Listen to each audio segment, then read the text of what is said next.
Right. How's everybody doing today? Hey, Tanya. Oops.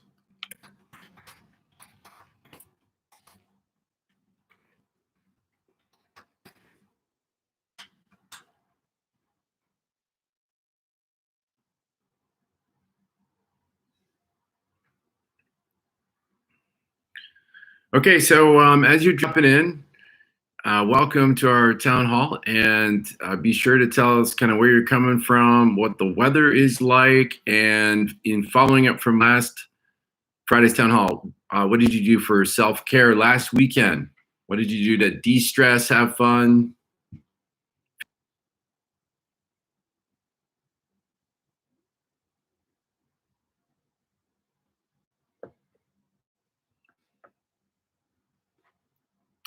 And we'll start in a couple minutes, just waiting for people to drop on in. Oh, 75 looks awesome. Planted a garden. Nice job, Dwayne. How big?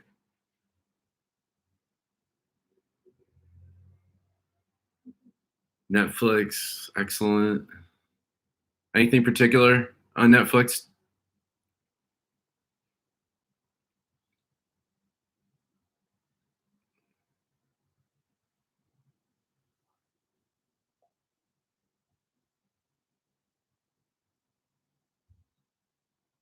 That's always good, Ryan. Awesome.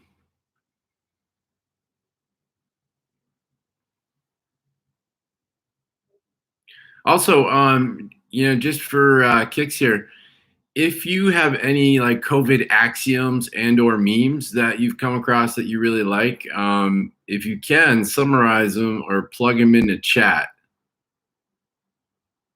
Ozark is awesome. One of my favorite shows. Looks like Roy and Dwayne were both gardening this weekend.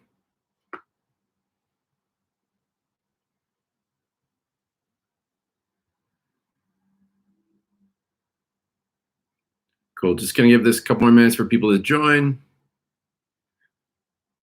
Turnout's been really good, and it looks like people are also about twice as many people or more, sometimes three times as many, are viewing our recordings up on the YouTube channel. So be sure to tell people about it as soon as we're done.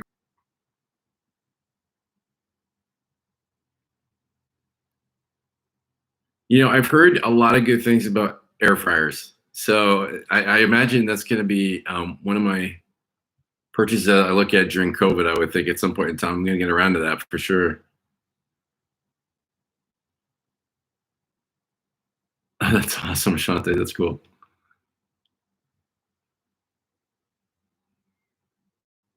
Cool.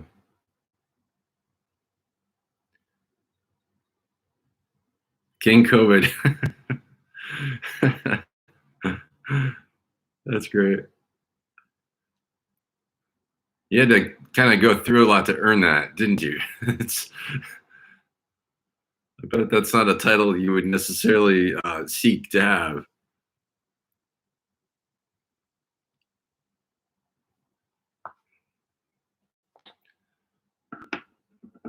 Okay, so my axiom for COVID, ready for this?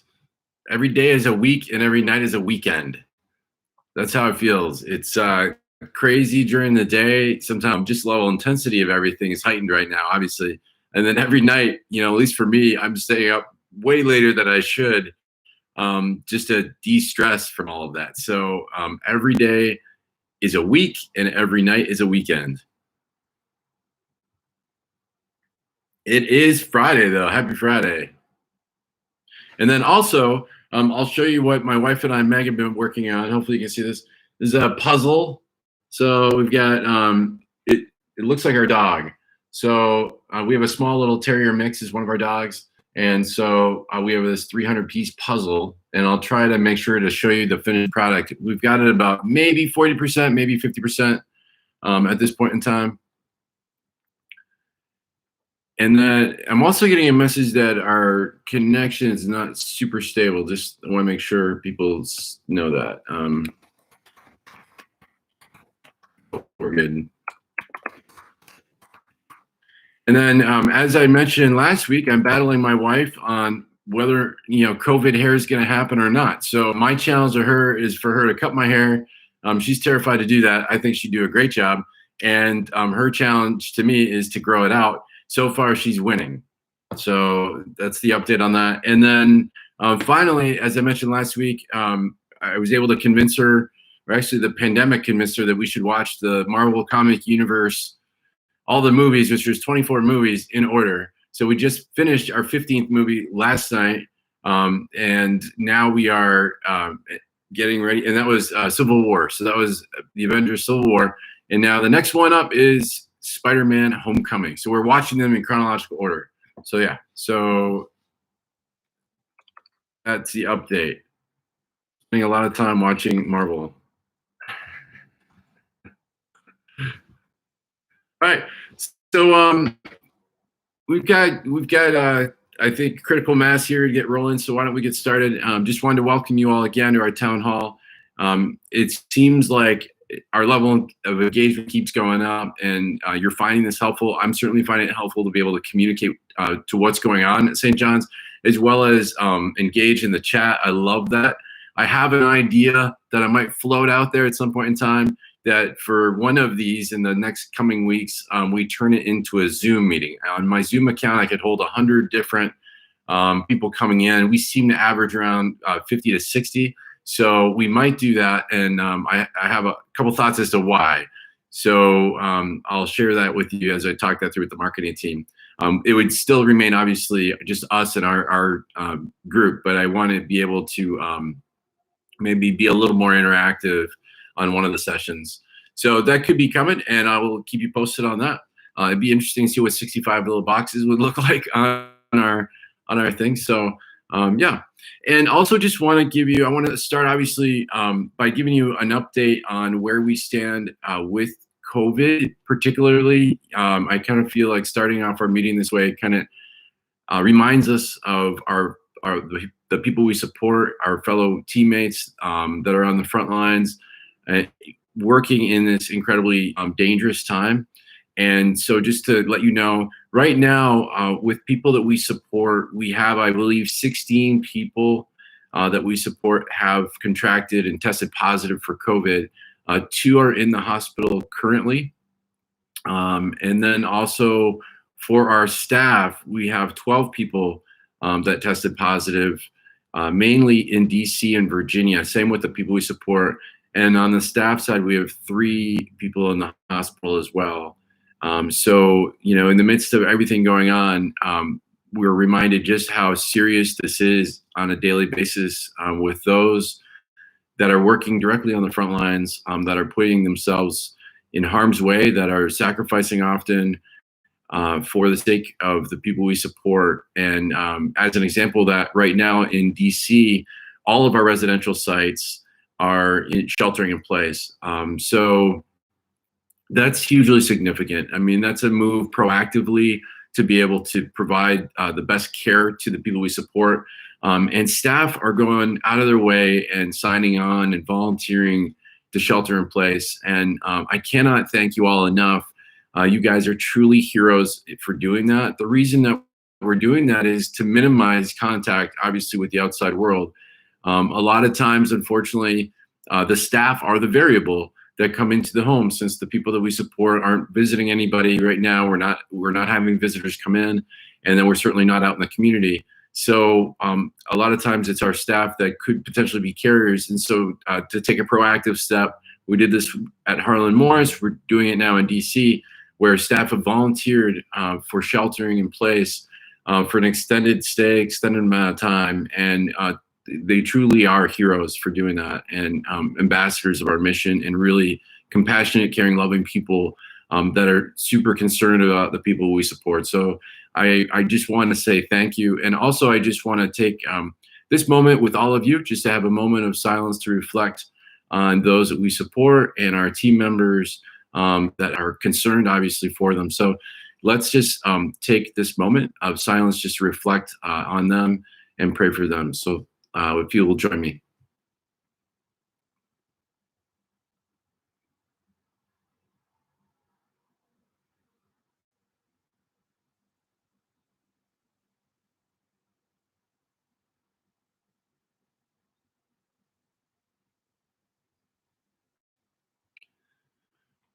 Okay, thank you for participating in that. Um, there is some good news though, and I do want to obviously share that as well. First of all, I want to highlight Corinne from DC, who's today's Frontline Friday. She's a DSP in DC, has been there for 3 years, loves her job, has a huge impact on the people she supports. So I just want to give a shout out to Corinne. Thank you for all you're doing on the front lines. And as we continue to highlight people that are, again, right there doing the work in the trenches, Frontline Friday is an important way to do that. So please give some love to Corinne and just of so many people here at St. John's that are giving on a daily basis to support the work and be there in harm's way, really, for people that we support and to carry on that mission. So thank you for all that you do, Corinne.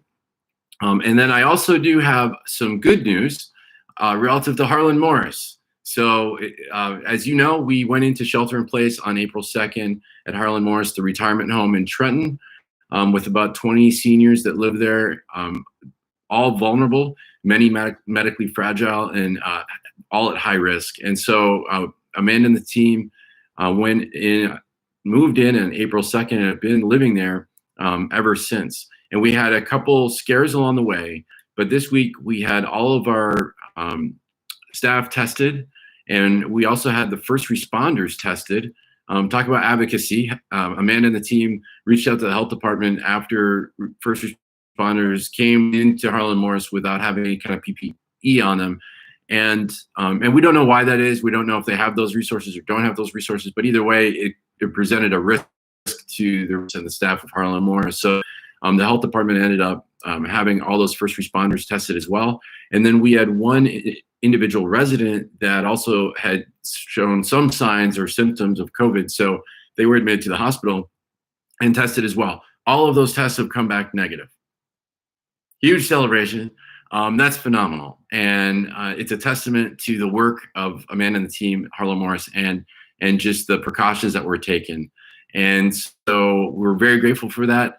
And Amanda is going to start now lifting the shelter in place so we can all celebrate with her. It'll take some time to rotate staff out, rotate staff back in. So it's not going to be like flipping a light switch on, like Dr. Fauci said, but we are really excited that we are going to be lifting the shelter in place.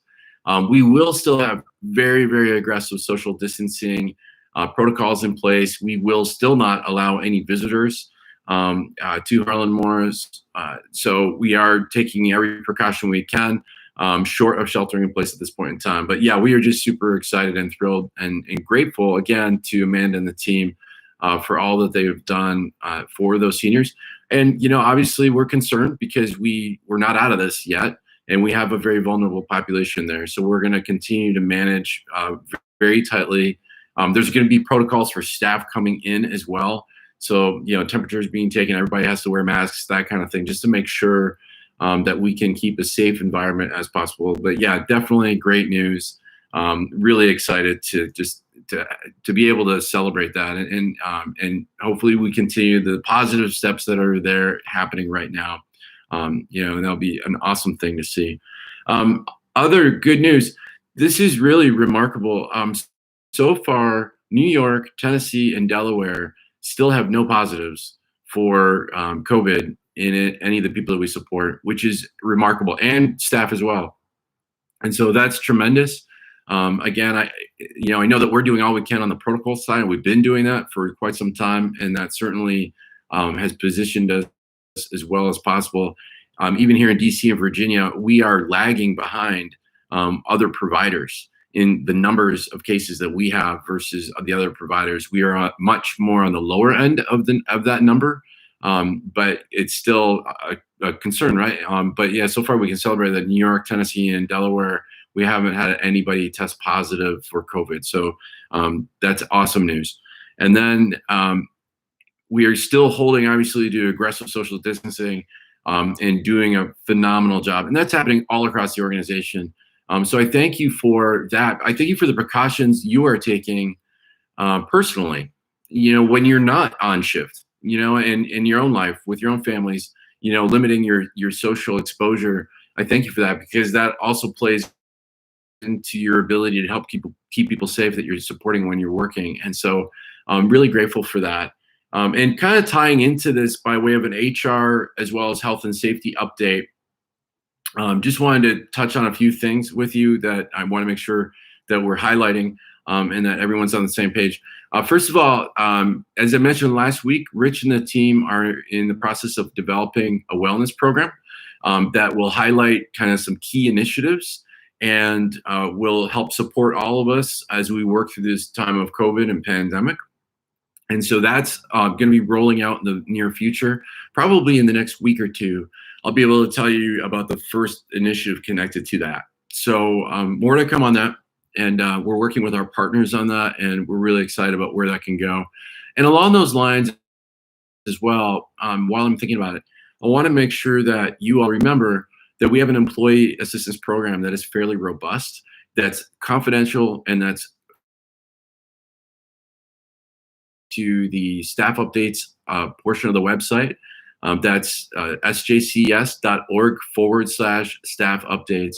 And you can leverage that EAP program all on your own without anyone knowing that you're even reaching out and doing that. So it's a great tool. All the information you need is up on that part of the website, and also on ADP, and we can make sure that we get it up on TheraP too, so that those numbers are available, and contact information is available. But that's a great program. I have utilized EAP in the past, and I'm always prepared to potentially utilize it again in the future. It's a great tool for all of us. So be sure to leverage that, especially during this time, because it is such a challenging, trying time. And you can go from laughing one moment to crying another based on whatever happens in that time period, and just the impact that we're all feeling in some way, shape, or form. So we talked about wellness last week and self-care. It's going to be an ongoing theme as we do our best to help each other get through this together. And then also part of that is health insurance, right? So we are preparing for open enrollment. That is literally right around the corner. Just came off of a meeting talking about ancillary coverages right before this meeting. So please make sure what you can do right now in preparation for open enrollment, and Rich and is going to love me for saying this, I get bonus points this time, is go into ADP and update your personal information and make sure it's as accurate as possible, okay?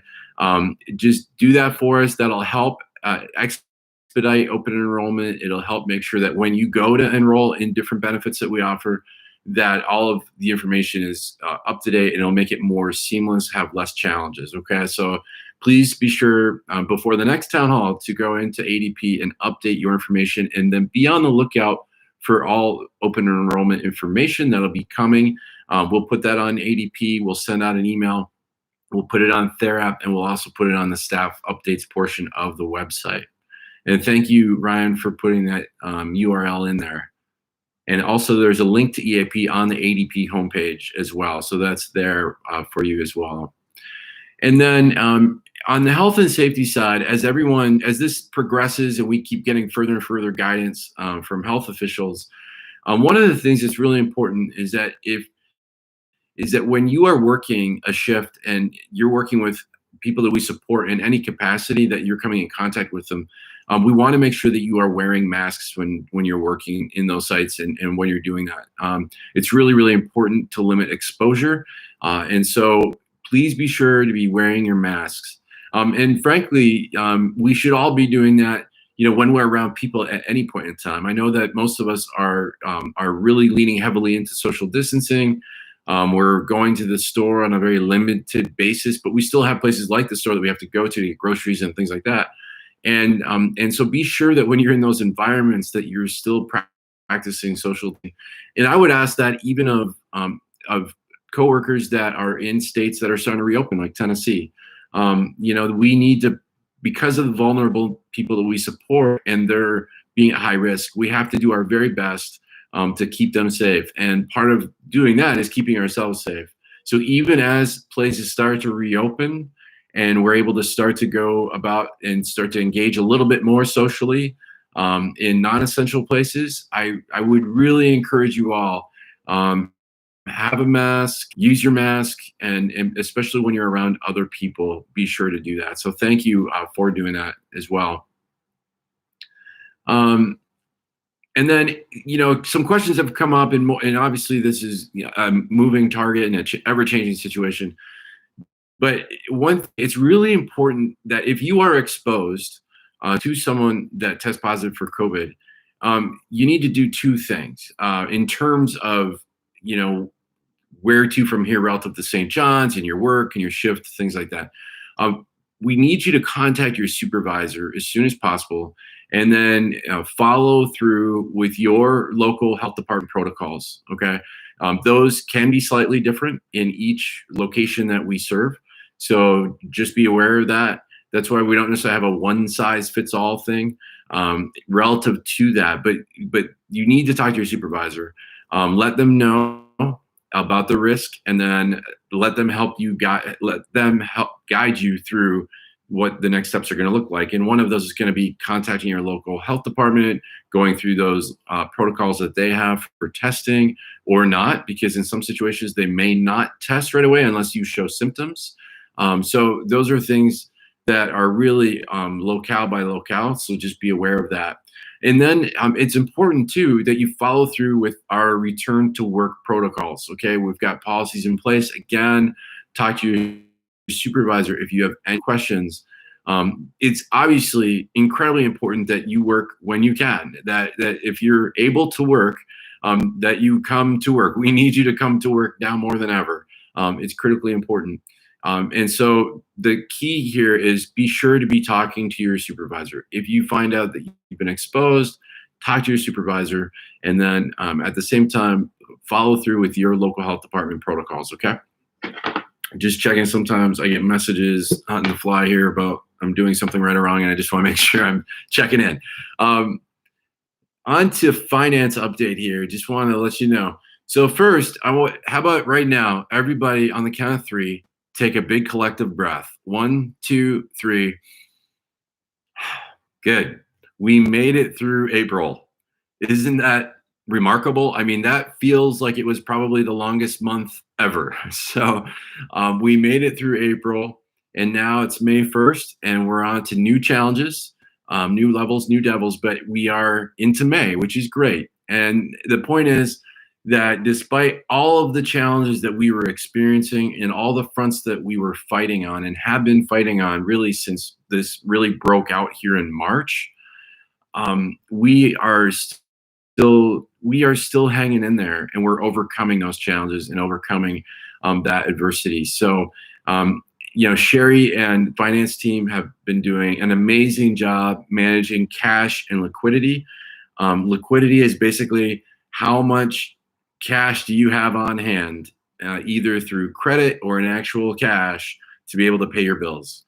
And Sherry and the team have been doing a phenomenal job managing cash and liquidity. They are working with our vendors, working on deferred payments, payment options, all those, or payment plans, all those different things, doing an excellent job. Also, I want to give a shout out to Jamie in Tennessee, who also works with Sherry and the finance team, and then a lot of program directors and regional directors and leadership team all across the organization on our finances and the practical billing that has to happen on a week in, week out basis. She's been doing a phenomenal job billing to both stay current with what we are owed, but also being able to go after back billing as well. And she's just done such a phenomenal job. So thank you, Jamie, and thank you to the finance team. And thank you all that are involved in that process. Actually, we need money coming in the door. Any business does right now. And you all have taken it to a whole nother level. There's scenarios where we have bills that we haven't been able to be paid for going back over a year. And that's through no fault of ours. It's through the fault of the funders that we work with. And we've been, very much persevering on that and insisting on payment. And we're starting to see that break through and happen. That helps. In some situations, that's hundreds of thousands of dollars. So you can imagine that would really help us right now. We're also coming down to the final phase, it looks like, on closing on 2 homes that we're selling in Tennessee. And so that's tremendous as well, because that'll bring another $400,000 into the organization and help us get through this. and get and keep moving forward. So George has been working really hard on that. Thank you, George, for that. That's been tremendous. So we're seeing that happen. And Rich, in the midst of this, is heading up the effort in working with the states and the leadership team on analyzing our different service lines, looking at whether further restructuring is needed, and also looking at kind of when, where, and how might we reopen suspended service lines. As I said to you last week, that is going to be a very slow, cautious process. Okay, so we want to be cautious and conservative because we're still learning how we're being impacted by this. And that learning is going to go on for a while, and there's lagging indicators that we have to wait for, that data that we have to wait for to be able to look at, analyze, and determine. So we appreciate your patience as we work through this, but that is happening now, and I potentially could have more information the next week or two as we keep that analysis going, keep moving forward. And then the other thing that Rich and the HR team and the SOMs, just again, want to thank the SOMs for their contributions. They've been really helping us tremendously as we work through this ever-changing, crazy environment. But one of the things that they've taken on is starting to look at hazard pay possibility, as well as performance reviews, and even potential performance pay or some kind of bonus. Again, this is all very loose right now. We are looking to see what resources are available to us, both external to us as well as internal to us. But the conversation is happening. So I don't have details at this point in time, and I'm not about to make any promises right now. But I want you to know that HR is advocating on your behalf for that. So that conversation is happening, and as we are able to make some decisions, see what's available, we will come back and be sure to share that with you as well. And then we did also receive some PPP funding through the SBA. So that's good. That's phenomenal. I mentioned that, I think, last week. Well, we finally had the dollars in our bank account towards the end of last week, beginning of this week.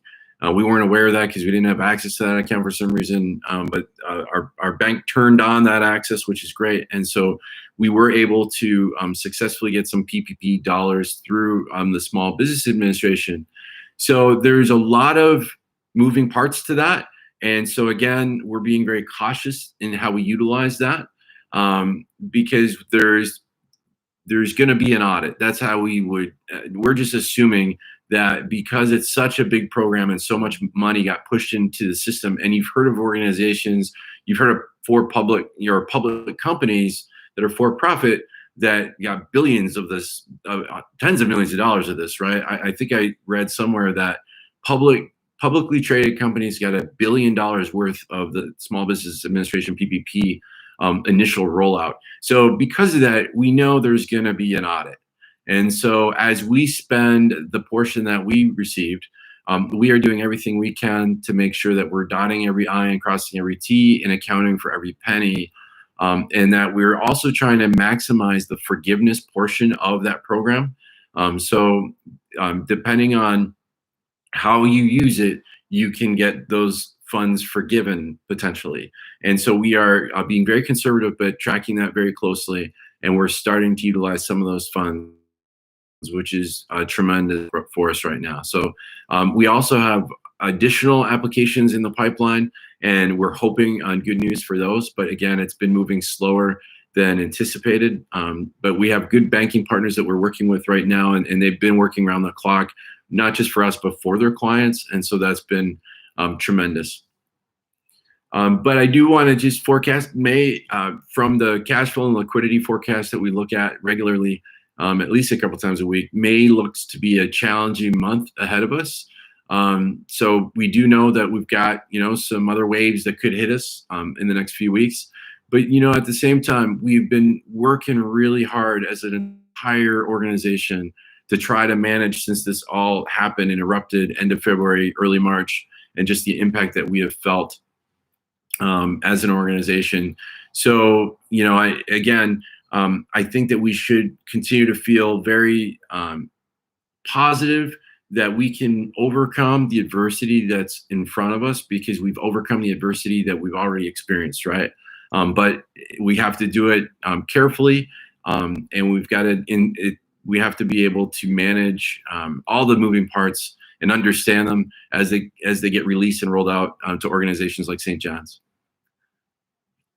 So that's it on the finance side. On marketing and development, a couple of things just want to highlight for you. First, this week, be sure to check out Champions in the Crisis if you haven't already. We're highlighting Ithaca Homeless Services, and I interviewed Roy Murdo, and who's a member of our leadership team and heads up our New York programs. And Roy does an excellent job. I just want you to think, like we've talked about the difficulty that Amanda and her team has faced down at Harlan Morris with serving seniors. Imagine trying to provide and care for and coordinate emergency shelter for 120 people on average every night that are homeless. That's remarkable. And to be like in and of itself, Champions in the Crisis with Roy and the Ithaca Homeless Services team, they're doing an amazing job up there. So shout out to Ithaca. And on Monday, we highlight Steve Sims, our director of nursing. So you can imagine that's going to be a tremendous conversation as well. So be sure to check out Roy's video interview. That's on our website, sjcs.org. Click on that and you'll be able to check that out. And then next week, we'll be launching Steve Sims, our director of nursing, for Champions in the Crisis. And then big news that I just, again, want to keep building on. I made this announcement last week. Well, we launch it on Tuesday, May 5th. Hashtag Giving Tuesday Now. We'll kick off our month-long $75,000 campaign. And so we're truly excited. This is the biggest campaign we've ever launched in my time at St. John's. We're working with our partners at Thread Strategies to get everything in place for this. And we have, through the generosity of the Founders Board, a 2-to-1 match, a $2 to $1 match, which basically triples the gift. So if you think about it, $20 donated turns into $60, $50 turns into $150, and $100 turns into $300. So it's remarkable. The impact for St. John's could be absolutely huge. All right. So here's what we need you to do. Okay. So on hashtag Giving Tuesday Now, again, Tuesday, May 5th. First, if you have the means and the will, I'd love for you to make a donation, okay, knowing that donation would be tripled. And if you don't have the means right now, then that is okay. We still need you to do the next part, which is like and share our posts. And if you would, add to the post by telling why St. John's is important to you, why the mission of St. John's and the people we support and the people we touch matters so very much, okay? And then share that with all your friends and ask your friends and colleagues to support St. John's as well, okay? And then through the course of the month, be sure to continue to like and share our posts and keep raising awareness. But that personal story, that personal connection to the cause matters so much because people often give to people. And so when you share about why you love St. John's, why you may choose to donate, why you show up to work every day, why you care about the people that we support, that's going to resonate with your friends. That could resonate with family. That could resonate with Facebook friends, whoever it is. That's genuine and authentic, and people respond to that. So be sure to get involved with hashtag Giving Tuesday Now. We're super excited about it. Month-long campaign going after $75,000 that we need right now. And this also provides a tremendous opportunity to engage our donors at a higher level. So we're really excited and find new donors as well. So it's a great opportunity for us to participate. And so let's throw our full weight behind it as much as we can. You all have been amazing cheerleaders and ambassadors for St. John's, and I'm grateful for that.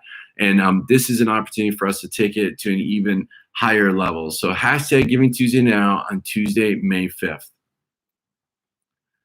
So I just want to take a couple of minutes here. I don't know if we had any questions come in through staff questions. So I'm just going to quickly double check that. Okay, no questions hit our inbox this week. And Ryan will once again put that the email address into the chat box just so you have that. It's staff.questions@sjcs.org, I believe. And so that'll go into the chat box. But if you have questions now, please drop them into the chat, the live chat right now. That would be really helpful. So please do that. Sounds like my dogs are getting excited about something, probably a bird on the bird feeder is my guess. Yes, questions.staff@sjcs.org. Thank you, Ryan, for doing that. Anybody have questions, please feel free to drop them right now into the chat box. If you have them, we can spend a couple minutes on them before I wrap up with some final thoughts.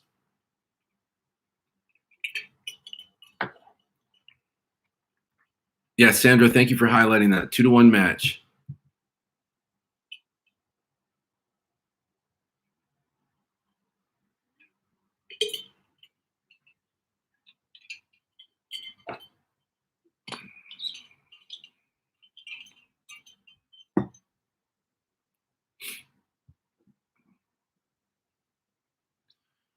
Okay, I don't see any questions yet, and I will stick around for a few minutes after I wrap up here with some final thoughts. And please feel free to drop any questions in that you might have right now. One other email address to make note of is sjcshr@sjcs.org. That's also a good a good resource for you if you have questions that you want to go directly to HR. That's the HR inbox. Alex frequently checks that and triages that, and we will turn around answers to you as quickly as possible. Even if we don't know them immediately, we will get that information to you.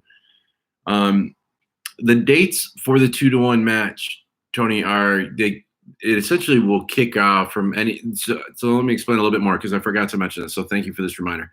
The email that launches this goes out tomorrow, Saturday, to our email file, which is made up of supporters and contacts that we have. So they'll hear about it tomorrow, followed within a day or two by actual snail mail. So the collateral and the campaign material will hit mailboxes in email tomorrow, and then early next week for mail. And so until June 5th, any donation that comes in. So from Tuesday the 5th until May 5th until June 5th, any donation that comes in will experience the 2-to-1. I hope I answered that question for you, Tony.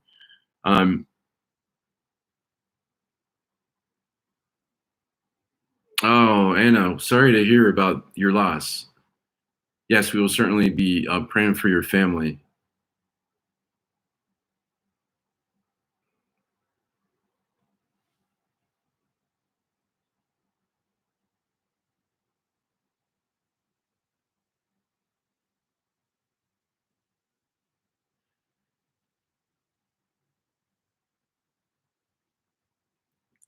Ryan, I think social I think I'm tracking on our social pretty close. I did see that what we had was on social announcement saying big news was coming or something to that effect.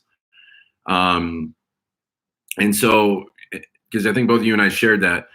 So that was kind of a teaser for Saturday. So I believe there's an announcement that will go out tomorrow on social as well. And Ryan and Sandra know that for sure, so they can correct me if I'm incorrect. But yeah, we will definitely be posting it on social. And we're already starting to use the hashtag Giving Tuesday Now on our posts as of yesterday.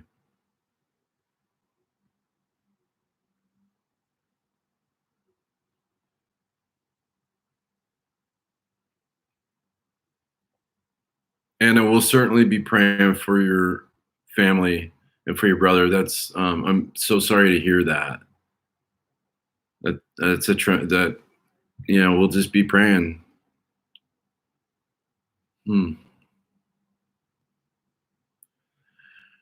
Just want to take a couple of minutes, and while people are communicating in the chat, that's great. Please support Anna. Please hold her family in your prayers and in your heart, and continue to do that in chat if you would like as well. And if anybody has questions, feel free to drop them in chat. And I'll take a look at that when I wrap up here. Just final thoughts I have for you. So it's interesting. Like I've talked to the leadership team about this. I've talked to the board about this. And one of the things I want to highlight is just that decision making during this time is going to be different than under normal conditions.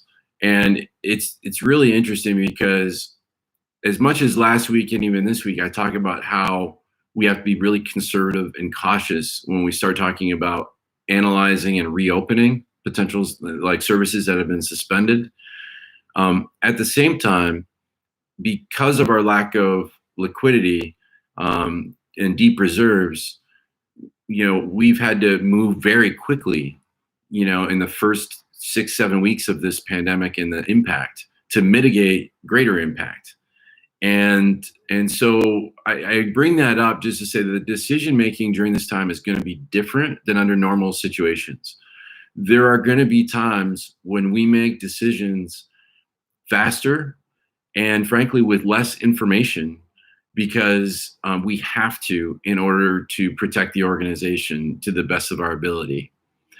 And I want to say that in doing that, like we may have made different decisions than like under normal conditions. So if things were normal, then maybe we would take more time.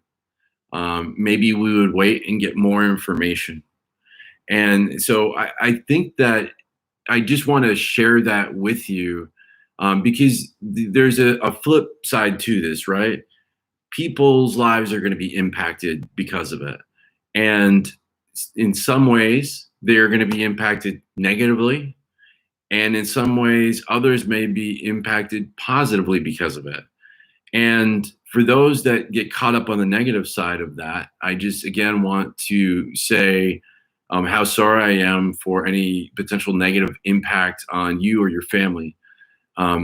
That's something that I would want to avoid under normal conditions. And my heart goes out to the people that we've had to lay low and to their families. I know that it's also a difficult time because the unemployment system is so overwhelmed that it may be taking longer for people to get benefits. My own son, who's 23, was laid off, and I was able to start making claims for unemployment on March 9th. And he just received his first payment from unemployment this past Tuesday, so just 3 days ago. And he's been doing his best to make ends meet, and I'm obviously trying to help him as well, and his mom is. But the reality is, real people are getting caught up in this, and they're getting caught up in decisions that we're making. And I want you all to know that the intent of our decisions are for what we believe is the best for St. John's as a whole, for our viability to be able to serve and support people well into the future, not just to manage getting through this time period, but possibly come out the other side of it better, stronger. But I don't want to at all downplay the impact that some of these decisions have on people.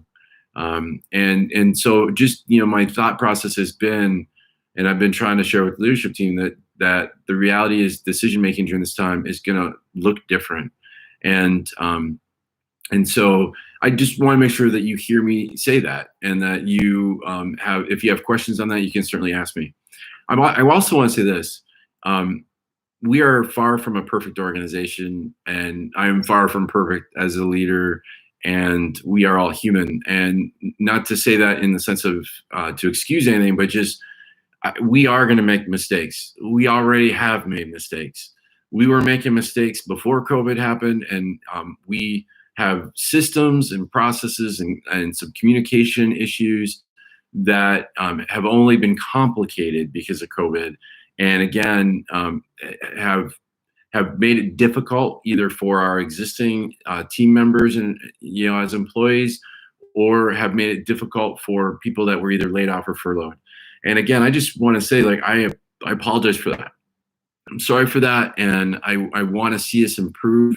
We are absolutely trying to improve, and on all fronts, we are trying to do better and offer all of our team members the level of support, leadership, management, guidance that they need in order to be able to succeed and do their job to the very best of their ability. We want them to have the tools that they need to be able to do their job to the best of their ability. And so our commitment to you, my commitment to you, is that we will continue to do our very, very best. Just this past week, I joined the HR call for a couple of minutes, and Alex shared about some conversations that he had had with employees who were furloughed and laid off, and other conversations that he's had with employees. He didn't go into detail with them. He just shared it very much in general. But it was, employees have been frustrated at times. They've been hurt at times. And I totally, it was good for us to hear. And I value those feelings, and I understand to the best of my ability. And I was grateful for Alex being willing to share that. First of all, to have those conversations, and then to be able to share what he learned. And you have our commitment that we are trying to do better, and we will try to do better. And certainly through this time and process, I'm grateful for all of your feedback. I'm grateful for hearing where we can improve. It saddens me when I hear we've let somebody down. I don't like that. I want to do better by people. And also, I am grateful for your patience, and thank you for that. I'm generally humbled and proud of, across all St. John's, the people that are showing up every day to do their job to the very best of their ability, whether they are working frontline and they are one of our heroes that are literally standing in the gap for the people we support, or whether they're working behind the scenes, from their office or from their kitchen table right now, or whether they're sporadically going into the office to get, essential functions done. I'm grateful to all of you that are stepping up at this time, to keep us going strong, and to make sure that the people we support are as safe as possible, and are navigating their way through this as much as possible to the best of their ability. It's hard to think about living your best life right now. But you know what? The reality is, even in the midst of COVID, we can help the people that we support live their best life. It might look different, right? It's certainly looking different for us to live our best lives right now, but we're finding ways. You are finding ways. And I am so grateful for all that you are doing to help us through this time, and help the people we support through this time. So thank you so very much for all the work, wherever you are right now in the organization, wherever you physically are in the locations that we serve and support. Thank you, because your efforts do matter. And maybe sometimes right now you're feeling like there's even more isolation, and because of that isolation, that people don't see necessarily what you're doing or how you do fit into the organization. I'm here to tell you, we see and we are grateful, and we know how you're fitting in, what you're doing to contribute to moving our organization forward, staying on mission, and most importantly, caring for the people that so depend on us and are so vulnerable. So thank you so much. And again, as much as possible here and now, I have an open door policy. You can email me directly, at athornton@sjcs.org, and maybe Ryan can pop that into the chat for me, or someone could pop that in. That'd be great.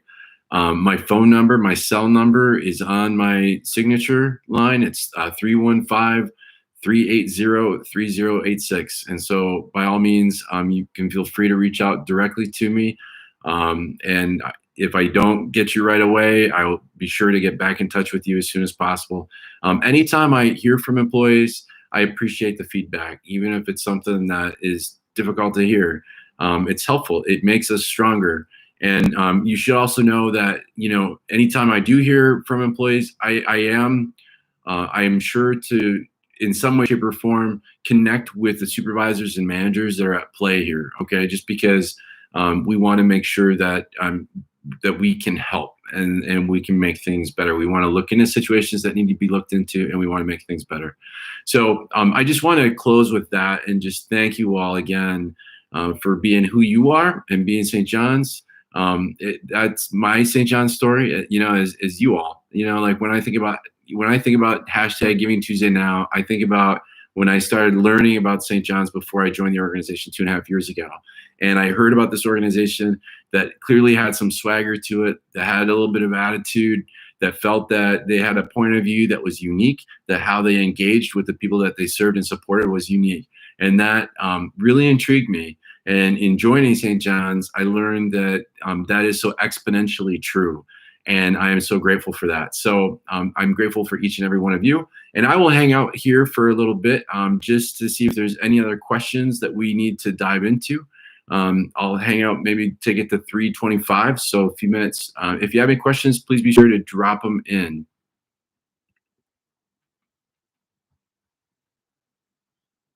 I'm just scanning through. Let's see.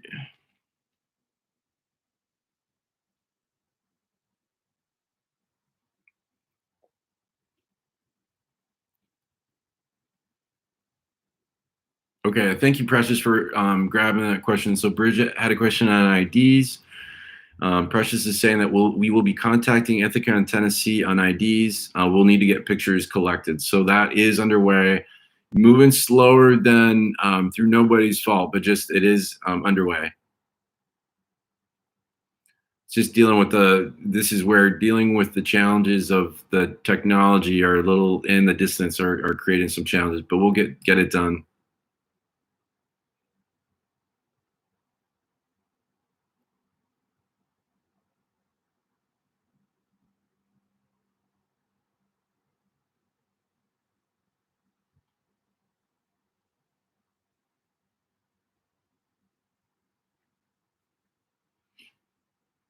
All right.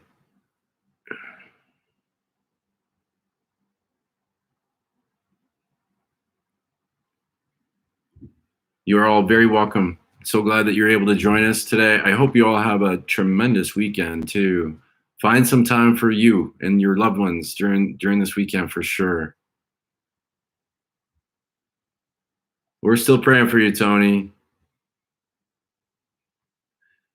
Tony, I'm hoping to get you and Precious on an episode of Champions in the Crisis when you are up to it. All right, so we can message offline. But I know you shared. I know that your story was shared at your church a little bit, the first chapter of it. And I just would like to do a. I think it would be great for us to get it out there as well in our St. John's world.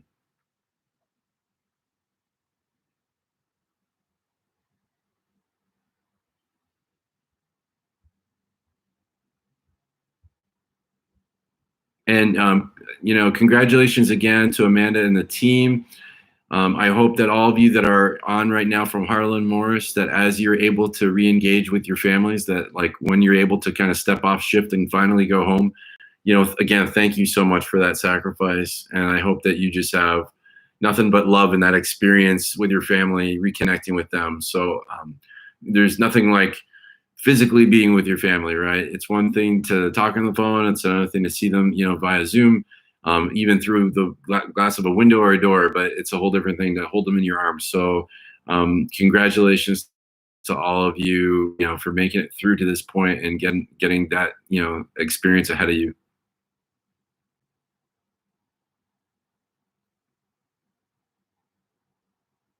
Cool. So I'll reach out to you, Tony, offline, and we'll schedule that sometime in the next couple of weeks. I have some thoughts on it. Okay, everyone, I'm going to wrap it up. So thank you all for your time. Again, feel free to reach out to me offline directly, and stay safe, stay healthy, be well, have a wonderful weekend. Bye now.